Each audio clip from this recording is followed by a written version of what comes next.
Amigos, amigas, una vez más nos encontramos aquí con un video en Tepozotlán. Ahora vamos a visitar este museo del virreinato, muy interesante, así que acompáñame. Aquí una pirámide con la punta hacia abajo es el elemento arquitectónico que define a la portada y los retablos del interior del templo. Esta fachada sustituyó a la que José Durán, abuelo de Bejarano y Durán, edificó en el siglo XVII. Y bueno, la Compañía de Jesús llegó a Tepozotlán en 1580 para emplearse en el trabajo con los indígenas y fundó una residencia donde los padres aprendieron otomí, náhuatl y mazahua. También instauraron el Seminario de San Martín para la educación de los hijos de los hijos de los indios principales. Por último, se estableció la casa de población para que los jóvenes que deseaban ingresar a la compañía cursaran el noviciado. Así que ponte cómodo y vamos a adentrarnos. Por el presidente Adolfo López Mateos en 1964, por lo que vamos a ver muchas piezas prehispánicas aquí en esta sala, porque nos habla de las culturas que florecieron antes de que llegaran los españoles. Podemos ver ahí Mesoamérica, como los mayas, olmecas, mixtecos, zapotecos, y grupos indígenas del norte van bajando. Los últimos son los mexicas o aztecas, que son los que van a fundar Tenochtitlan, y todas estas piezas prehispánicas que han sido encontradas, algunas en la Ciudad de México, nos hablan de cómo vivían, cómo pensaban esas personas, como un monolito que nos habla de la dualidad. Hay una persona tallada atrás, que es un hombre, enfrente hay una mujer, que nos habla acerca de la vida y la muerte, que es una dualidad, y un bracero cuando hacían sus ritos religiosos, hacían sacrificios humanos. Por eso los cráneos, que están en cráneos, donde colocaban a las que podían ser prisioneros de guerra, mujeres, niños, ofrendados a Tlaloc, pero también sus almas, que van a ser muy diferentes. Eso es lo que se encontraba cuando llegan los españoles a América. Aquí podemos ver a Cristóbal Colón del lado izquierdo en ese grabado, porque nos habla de ese descubrimiento que se hace aquí con este continente, aunque nunca se dio cuenta de que era un nuevo continente. Siempre pensó que llegó a las Indias Orientales, 2 carabelas, un galeón o nao, que es la niña, la pinta la Santa María, que es donde va a realizar esa expedición. El objetivo, como les digo, era Indias Orientales. La brújula, el sextante, ya son objetos de navegación que se están utilizando. Y bueno, pues realmente aquí nos hablan de los árabes, ya que ellos van a estar cerca de 800 años en la península ibérica, por lo que cuando los castellanos llegan y conquistan, nos van a traer mucha influencia de los árabes. Palabras. Las son originales, el museo conserva miles de piezas muy importantes, pero estas se cree que llegan a pesar hasta 30 kilogramos, que se utilizaban durante las batallas, las conquistas que se hacían en Europa. De este otro lado hay una espada hasta mandoble, se tenía que usar con las 2 manos. El yelmo era muy importante para el caballo, para protegerlo, pero la guerra que ellos hacían en sus conquistas era muy diferente a la que se hacía aquí en América, con los indígenas, porque aquí no destruían las ciudades y sobre todo se convenían en algún punto específico. Entonces, por medio de la guerra es como los mexicas van a dominar toda esa área de amarillo, por lo que muchos de ellos se van a rebelar, como las caltecas que vemos enfrente. No vamos a poder hablar de traidores porque no hubo traición aquí, ya que todos andaban siempre en batallas y no había una nación como tal, pero la guerra va a ser fundamental para hacer las conquistas también. El templo de San Francisco Javier, que es el que contiene retablos, todos fueron hechos en madera, cedro blanco, con hoja de oro, 23.5 quilates. Es el estilo barroco, churrigueresco, o también llamado estípite. Son estilos artísticos que van a llegar a la Nueva España, también con los españoles. La principal a Francisco Javier, que va a ser un santo jesuita. Él va a ser enviado por San Ignacio de Loyola a evangelizar a Asia, y allá va a morir queriendo entrar a China a evangelizar. Por eso se considera el protector de las misiones y los misioneros, que son los que se van a preparar en estos colegios. La Compañía de Jesús. ¿no? Ahí nos encontramos a San Ignacio de Loyola en el centro, ya que él es el fundador de la Compañía de Jesús, pero también tenemos otras órdenes religiosas, como van llegando a la Nueva España, como franciscanos, ahí está San Francisco de Asís, dominicos, Santo Domingo de Guzmán, San Agustín de Agustinos, jesuitas con San Ignacio y mercedarios con San Pedro Nolasco. 18 todavía contiene su fuelle con el que hacen aire para hacerlo funcionar, sigue funcionando, se ha utilizado en conciertos también. Lo que es la capilla de la Virgen en Nazaret.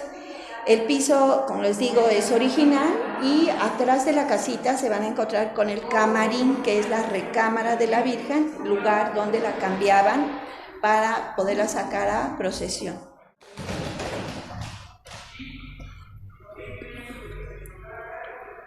Pues bueno, aquí estamos entrando en una réplica de la casa de la Virgen. Es impresionante aquí este museo del Virreinato Tepoztlán.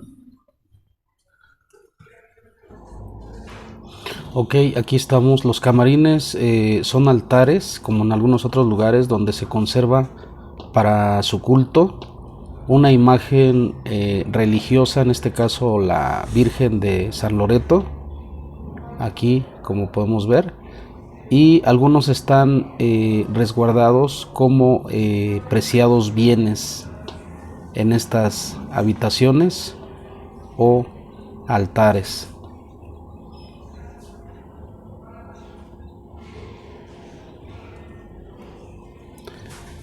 Como lo es este camarín de la Virgen de Loreto, aquí en este Museo Nacional del Virreinato en Tepoztlán, Estado de México, y que fue uno de los primeros lugares donde llegaron los jesuitas.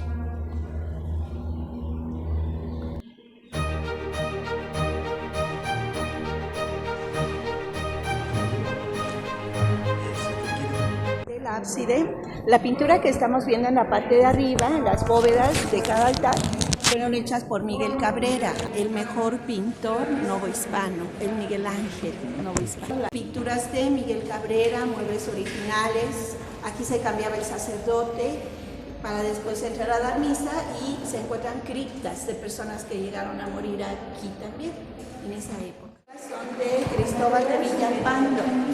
Son cerca de 22 lienzos que nos van hablando acerca de la vida de San Ignacio de Loyola, desde su nacimiento hasta su muerte.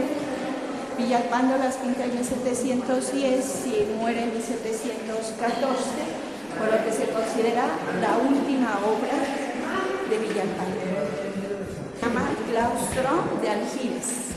Claustro de Aljibes porque precisamente nos vamos a ir al patio donde se conservan dos aljibes, donde todavía hay recuperación de agua de lluvia, que era para ese motivo, la recuperación por medio de canales que están pegados sobre las paredes. Hay una esquina donde hay una pileta donde cae esa agua todavía y se viene a resguardar en los aljibes.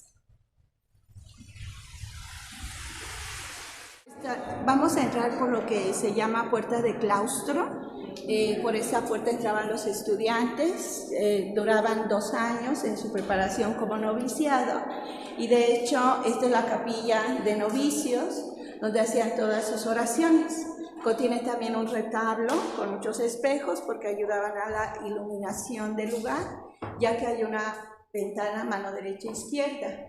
Está dedicado a la Virgen del Rosario y también está en barroco churrigueresco, con cedro, con hoja de oro de 23.5 quilates.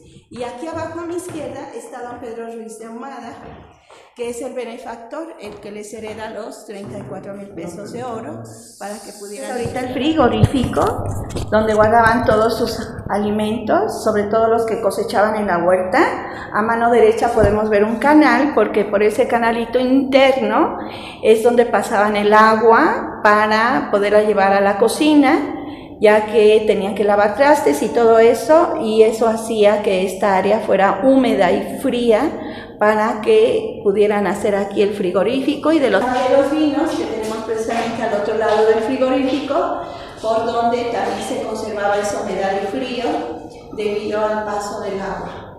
Entonces, el agua, como es agua corrida, venía por el acueducto, cruzaba por el canal interno, llegaba aquí a la fuente para el área de cocinas. En la parte alta hay un cuadro de piedra, es un reloj solar. La sombra de la varilla es la que nos va a ir dando la hora, ya que arriba está el número 6 y abajo el 12 y nuevamente hasta el 6. Desgraciadamente ahorita está nublado, no se ve la sombra, pero también van a tener otro reloj que es mecánico. Del lado izquierdo hay un campanario donde realmente hay 3 campanas ahí, una que da los segundos, otra los 15 minutos y otra las horas en punto. Esto se encontraba aquí en el patio de cocinas. Estamos ingresando a lo que es el refectorio, que es el comedor. Antes de entrar al refectorio se lavaban manos, aquí a mano derecha hay una guamaní, también es original, y del lado izquierdo era por donde pasaban los alimentos, ya que del otro lado está la cocina. Entonces tomaban su alimento, después de lavarse las manos, ingresaban al refectorio. En el refectorio se encuentra también un púlpito. El hermano lector era el que subía para leerles durante los alimentos, así que debían de estar en silencio. También todo original, como es la caja de agua para lavar los trastes, los fogones, también se encuentran originales, los pollitos para colocar las ollas. El sazo es donde subían ahí el queso, los chiles, para que no los manosearan los ratones. Lo podían subir más alto, precisamente para que no lo tocaran. Los insectos también, y las tinajas son los depósitos para la balanza, porque todo estaba medido, muy bien administrado, todos los alimentos. Y un garabato, que es el que tiene ganchos hacia arriba para colgar la carne. Por eso decimos un ojo al gato y otro al garabato. Una pila bautista en una sola piedra, tallada por mano de obra indígena, se encuentra la original en Sinacantepec, en el convento de San Miguel Arcángel. Se trae aquí esta réplica para hablar del sincretismo. Aquí hay mezcla entre la cultura indígena y española con la religión. En los medallones hay pasajes de la vida de Jesucristo, y en la parte baja hay flores relacionadas al plano estrellado, hay colibríes relacionadas con los guerreros que morían y se convertían en colibrí, y hay algunas víbulas relacionadas con Tlaloc. Entonces estamos viendo en naranjos, hay árboles de 50 años, hay uno de 80. Entonces es un patio donde los estudiantes podían tener un descanso entre los estudios. Áreas donde podían jugar trucos como el boliche y el billar, y podían cantar, tocar instrumentos musicales y platicar con amigos de temas religiosos solamente, porque era una vida de noviciado. Y la parte alta están cubiertos con malla, todos estos patios, porque ya se protegen contra las palomas y los murciélagos. Estilo artístico árabe. Aquí esta pintura es una pintura mural original. Se cree que sea del siglo XIX, que va a ser la segunda llegada de los jesuitas. Ya podemos ver diferentes colores como amarillo, café, azul, por lo que es siglo. Una pintura campestre porque nos conlleva a la huerta, que era donde cultivaban las verduras, las frutas, para hacer autosustentable estos colegios. Nos encontramos con la caja de agua original de lo que fue la fuente del Salto del Agua. Esta fuente fue quitada de la Ciudad de México en 1947 y colocaron una réplica, que es la que actualmente se encuentra.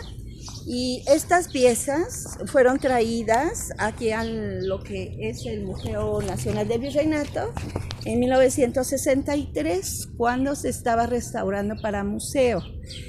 Entonces llega todo esto desarmado, aquí la tienen que volver a reconstruir ya con materiales más recientes, porque las piezas eran muy pocas. De hecho, en la parte de arriba falta una escultura de una mujer indígena y española, ya que nos muestra el criollismo, el mestizaje.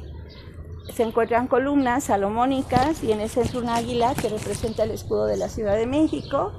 Hay también grecas prehispánicas, símbolo de todas esas culturas que hubieron aquí. Y de los peces era donde saltaba el agua, precisamente ya cuando la caja de agua llegaba a ese nivel. Y bueno, su opción, la conservación. Les recomiendo, ¿no?, que la vengan a visitar, ya que es una riqueza que se conserva aquí en el museo. Y también creo que se van a traer a Cristóbal Colón. Muy importante en Francia, que es donde crea el calvinismo, precisamente nueva tendencia.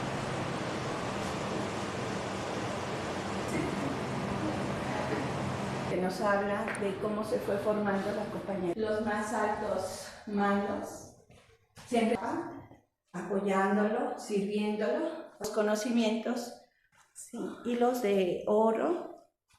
Esta se usaba en alguna misa de muerte, que tenemos un cráneo aquí abajo.